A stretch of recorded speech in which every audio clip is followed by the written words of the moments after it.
तो दोस्तों, India versus Australia का आखिरी टी20, पांचवा टी20 कल खेला जाएगा ब्रिस्बेन में। इंडिया ने 2-1 से सीरीज में लीड बना लिया। मतलब अब इंडिया हार नहीं सकती, क्योंकि पहला मैच बारिश की वजह से हो नहीं पाया था। अब इंडिया 2-1 से सीरीज में आ गया है। पर इस सीरीज की बात करने से पहले मैं आज बात करना चाहता हूँ मोहम्मद शामी की। जी हाँ।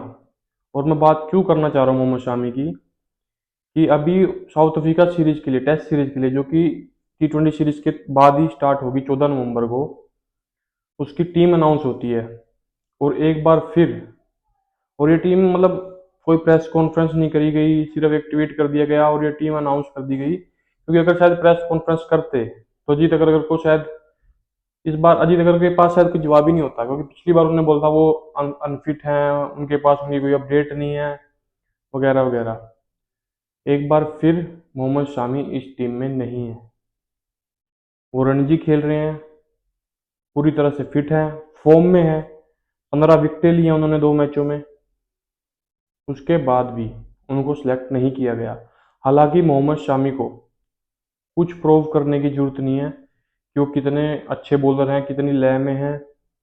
हम सब ने 19 के वर्ल्ड कप हो, 2023 का 50 और वर्ल्ड कप हो, चैंपियंस ट्रॉफी में भी देखा, वो एक लेजेंड है अपने आप में। मतलब मोहम्मद शामी को हम बुमराह, सिराज, अर्शदीप इनसे कम नहीं आ सकते। इनसे ऊपर ही हैं वो, ये इनके बराबर हैं, पर इनसे कम तो बिल्कुल भी नहीं है। तो ये तो अब क्लियर हो गया है कि टेस्ट में मोहम्मद शामी अब हमें खेलते नहीं दिखेंगे। ये बिल्कुल साफ है। अब बचते हैं वाइट बॉल क्रिकेट। मुझे नहीं लगता कि टी20 में भी टीम उनकी तरफ जाएगी। हाँ, वनडे में हो सकता है, अगर अभी वनडे टी20 की टीम अनाउंस होनी बाकी है साउथ अफ्रीका के साथ जो होगी, शायद वनडे में की टीम में उनको मौका मिल जाए, और मिलना भी चाहिए यार। क्योंकि वो, मतलब मैं कह चुका हूँ कि वो लेजेंड है यार। उसको नहीं जरूरत है किसी को भी प्रूफ करने की। और इस तरह का ट्रीटमेंट तो वो बिल्कुल भी, मतलब क्या है बोलूँ, मतलब बिल्कुल भी उनके लिए एक्सेप्टेबल नहीं है भाई। वो डिजर्व नहीं करते इस तरह का ट्रीटमेंट, क्यों नहीं इस तरह का ट्रीटमेंट दिया जाए। और कुछ अभी सोशल मीडिया पे चल रहा है कि बीसीसीआई को उनको अच्छे फेयरवेल मैच देना चाहिए। भाई क्यों देना चाहिए फेयरवेल मैच, जब वो परफॉर्म कर रहा है, डोमेस्टिक खेल रहा है, परफॉर्मेंस दे रहा है, फिट है, तो आप लाओ ना उसको टीम में।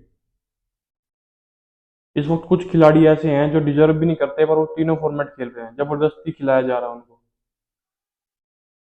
और वहीं पर जो एक खिलाड़ी डिजर्विंग है, परफॉर्मेंस दे रहा है, पास्ट में भी जिनने वर्ल्ड कप में इतनी बिग हाईएस्ट विकेट टेकर है जो हमारा, उसको हम इग्नोर कर रहे हैं बिल्कुल, बार बार बार बार स्टेटमेंट दे जा रहे हैं कि वो फिट नहीं है, उनकी कोई अपडेट नहीं है, वगैरह वगैरह।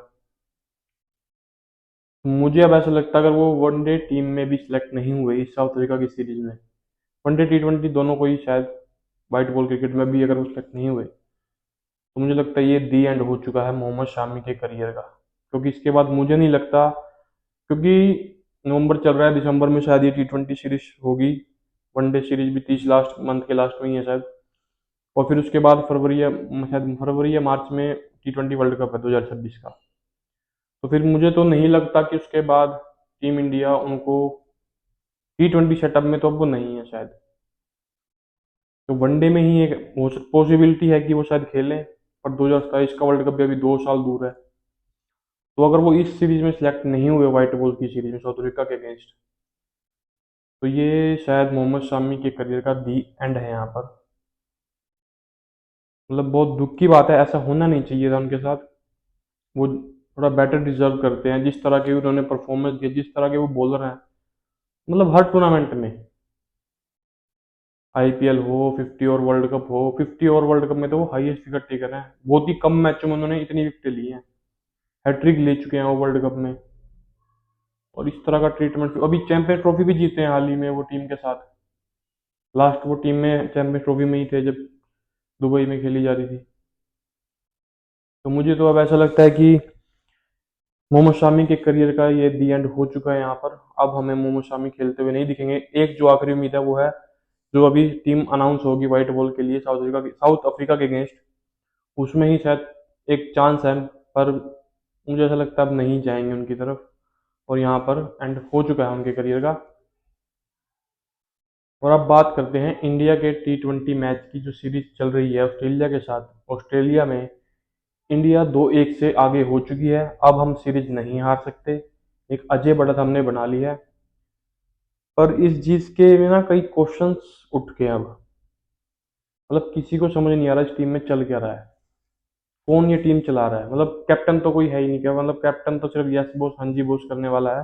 वो सबने देख लिया। और जो लास्ट T20 है उसमें भी सबको मतलब विजुअल दिख गए थे कि सूर्य कुमार यादव पैर डाल के बैठा है, वो गंभीर साहब से जाके पूछ रहा है कि अब किसको जाना है। सबने देखे होंगे वो विजुअल। भाई तू कैप्टन किसके लिए, अगर तू ये डिसीजन भी नहीं ले पा रहा कि किसको 3 पे भेजना है, किसको 4 पे भेजना है, तुझे कहाँ बैटिंग करनी है, तो ये तेरा काम क्या है फिर इस टीम में। क्योंकि रन तो आपके वैसे भी नहीं है, ना आपने आज तक किसी बड़े मैच में रन किए हैं। आप 5 टूर्नामेंट खेल चुके हो, इक्का दुक्का किसी मैच में आपके रन है सिर्फ। तो भाई अगर आपको सही से टीम चलानी है तो थोड़ा डिसीजन लो, ये हाँ जी मत करो। उसके लिए जो हाँ जी यस बोस वाले कभी कामयाब नहीं हो पाते। और आप अभी सिर्फ इसलिए खेल रहे हो, आप कैप्टन हो टीम में, वरना आपकी जगह तो 11 छोड़ो 15 में भी नहीं बनती। मतलब आपने पूरी टीम का बैलेंस ऐसे बिगाड़ दिया है। कुछ दूसरी टीम में होती हैं वो अपोजिशन को अनसेटल करती हैं, हम अपनी ही टीम को अनसेटल करने में लगे हुए हैं। 3 नंबर पर पहले तिलक वर्मा आए आते थे, उन्होंने सेंचुरियां लगाई। उनको आपने 4 पे भेज दिया कि मैं जाऊंगा 3 पर। ठीक है भाई आप चले गए। आपसे तो रन आ ही नहीं रहे, पता नहीं कब आपने आखिरी बार, कब शायद 20-22 इनिंग होगी, आपसे 50 भी नहीं लग रही अभी तक। कभी अक्षर पटेल को आप पूर्व पे भेज देते हो, कभी शिवम दुबे, संजू सैमसन को, मतलब उसके करियर का पीक आया था अब पिछला लास्ट ईयर, 1 साल पूरा उसने सेंचुरियां लगाई, मतलब सेटल हो गया था वो बंदा। फिर शुभमन गिल को फिट करने के लिए कि आपको उसको पोस्टर बॉय बनाना है, कैप्टन बनाना है, आपने उसको मिडिल ऑर्डर लाया, मिडिल ऑर्डर से आप उसको नीचे लाए, नीचे से फिर आप उसको 3 नंबर पे खिलाया लास्ट मैच में, तीसरे T20 में, और अब वो टीम से बाहर है। और मुझे कोई हैरानी नहीं होगी कि अगले वो साउथ अफ्रीका अगेंस्ट जो सीरीज है T20 की, उसमें वो स्कोर में भी ना हो, तो मुझे कोई हैरानी नहीं होगी इस चीज को देखकर। यही काम आप कुलदीप के साथ करते गए, यही काम हर्षदीप के साथ आप करते रहे। तो मैं सारे क्रिकेट फैन चाहते हैं कि आप एक क्लैरिटी रखो। ये जो सफलिंग करनी होती है ना कि फ्लेक्सिबल होंगे, सफलिंग होंगे, वो भाई किसी किसी मैच में होता है।